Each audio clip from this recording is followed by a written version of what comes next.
진행되겠습니다. 자, 그러면 1부 첫 번째 발표자를 여러분께 소개합니다. 깨끗하고 건강한 물, 이 환경 조성을 위해서 산림 분야 실천의 시작을 발표해 주시겠습니다. 최형택 님이 기다리고 계십니다. 첫 번째 발표자라 많이 긴장하실 텐데 여러분 따뜻한 박수로 모시겠습니다.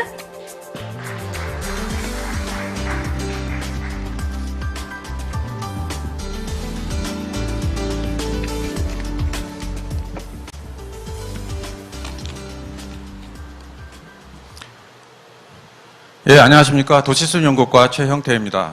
먼저 우수성과 보고대에 제 1번으로 참여하게 돼서 영광으로 생각합니다. 제가 발표할 제목은 깨끗하고 건강한 물환경 조성을 위한 산림 분야 실천의 시작입니다. 최근 기후변화로 가뭄과 물 부족이 심화되고 있으며 건천화되는 하천도 늘어나고 있습니다. 특히 우리는 올봄 울진과 삼척에서 발생한 초대형 산불을 잊을 수가 없습니다. 이 산불로 여의도 면적의 70배가 넘는 숲이 치명적인 피해를 입었고 지역 주민의 삶도 황폐해졌습니다. 산불의 초대형화는 기후변화에 따라 더욱 가속화될 것으로 우려되고 있습니다. 이러한 기후위기의 시대에 우리 산림 분야는 2050 탄소 중립 추진 전략의 적극적 이행을 통해 저탄소 사회로의 전환에 기여하고 있습니다. 최근 물관리 분야도 많은 변화를 겪고 있습니다. 수량과 수질 관리가 환경부로 일원화되었으며 대통령 직속 국가물관리위원회에 산림청장님이 당연직 위원으로 위촉됨에 따라 국가물관리에 있어서 산림 부분의 역할 강화가 요구되고 있습니다. 또한 통합물관리에서는 수질과 수생태계 관리를 강화하고 있습니다. 특히 지속적으로 증가 추세에 있는 비점 오염 저감을 위해 남분해성 유기물의 관리를 강화하고 있으며 수질 오염 총량 관리제를 산림 면적이 많아 그간 제외되어 왔던 강원도와 충북까지 확대하였습니다. 이러한 상황 속에서 이 연구는 우리 스스로에게 던지는 몇 가지 질문에서 시작하게 되었습니다. 지금 우리 숲은 과연 어떤 상황일까요? 산림이 녹화된 이래로 계곡이 말라간다는 주장이 제기된 바 있습니다. 과연 산림 녹화가 건천화의 원인일까요? 또 우리는 당연히 숲속 계곡의 물은 깨끗하다고 생각을 합니다. 그런데 정말 깨끗할까요? 깨끗하면 얼마나 깨끗할까요? 그리고 숲속 수생태계는 건강할까요? 우리는 이에 대한 자료가 없었습니다. 또한 올봄 대형 산불처럼 그렇게 큰 산불은 물에 어떤 영향을 끼치게 될까요? 이런 질문에 대한 답을 얻고자 이 연구를 시작하였습니다. 먼저 전국 850개 산지계류를 대상으로 건천화 실태를 조사하였습니다.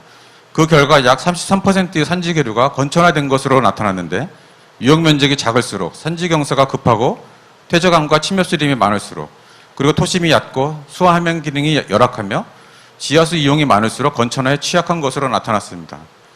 전체 35개 인자를 대상으로 랜덤 포레스트 인공지능 모델을 이용한 중요도 평가 결과 산림에 의한 건천화 영향 정도는 약 17%인 것으로 분석이 되었습니다.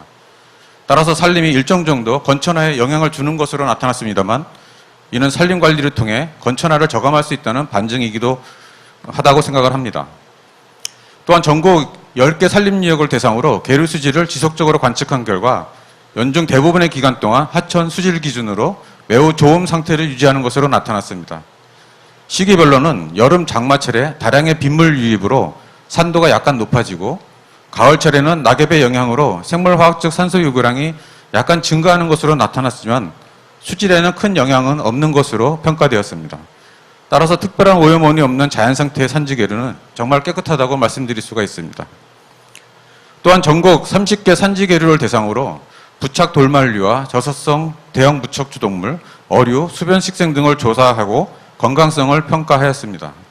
평가 결과 산지계류에서는 부착 돌말류와 저서성 대형 무척추 동물의 건강성은 양호한 것으로 나타났으나 어류와 수변 식생의 건강성은 상대적으로 낮은 것으로 평가가 되었습니다.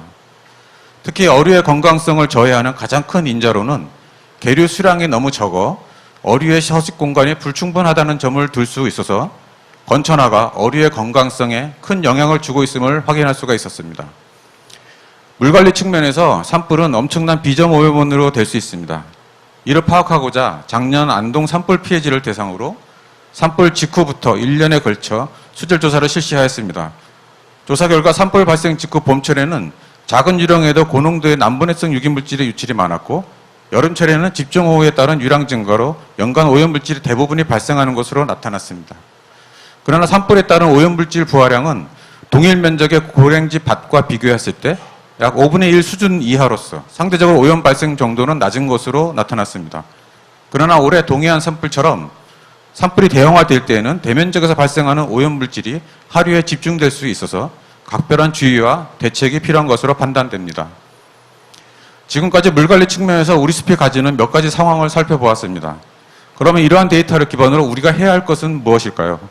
첫 번째로 산지 계류의 건천화를 저감해야 합니다. 두 번째로 산림유역의 비점호 오염을 관리해야 합니다. 이 두 가지는 기후변화 대응 및 물 부족 저감, 수생태계의 건강성 증진에 기여하며 산림 경영 활동의 수질 영향을 저감하여 환경 규제에 대한 대응력을 높여주는 좋은 도구가 될 수 있습니다. 현재 다양한 연구와 모니터링이 진행 중입니다만 오늘 저는 그중에서 두 가지를 소개하고자 합니다. 첫 번째로 숲가꾸기로 건천화를 줄일 수 있습니다. 2016년에 숲가꾸기를 실시한 광릉 잣나무림에서 간벌 전후 10년간 기저유량비의 변화를 분석했습니다. 기저유량비는 연간 유량 중에서 평상시 유량이 차지하는 비를 말하는 것으로서 기저유량비가 높을수록 평상시에 더 많은 물이 지속적으로 흐르는 것을 의미합니다. 분석 결과 간벌 후에 기저유량비가 약 9% 정도 증가한 것으로 나타났습니다. 이를 유량으로 환산하면 1헥타당 연간 최대 470톤 정도로서 이는 국민 6명이 1년간 사용하는 수돗물의 양과 동일합니다. 즉 침여스림 1헥타르를 숲가꾸기 함으로써 국민 6명이 1년간 사용할 수 있는 수돗물의 양만큼 깨끗한 물을 더 늘릴 수 있다는 것입니다. 또 그만큼 건천화를 저감할 수 있습니다. 2050 탄소 중립 감축 목표를 달성하기 위해서는 산림의 순환 경영을 적극적으로 실시해야 하며 이는 필연적으로 산림 작업의 확대로 이어집니다. 그러나 환경 규제가 강화되는 추세이기에 산림 작업이 수질에 미치는 영향에 대한 면밀한 검토와 대책 마련이 필요한 시점입니다. 이를 위해 산림기술경영연구소가 고성능 임업기계를 이용하여 광릉 잣나무 인공림에서 실시한 기계화 열식 간벌지에서 수질의 변화를 조사하고 이를 동종 인분에서 실시했던 인력에 의한 기계식 정량 간벌과 비교하였습니다.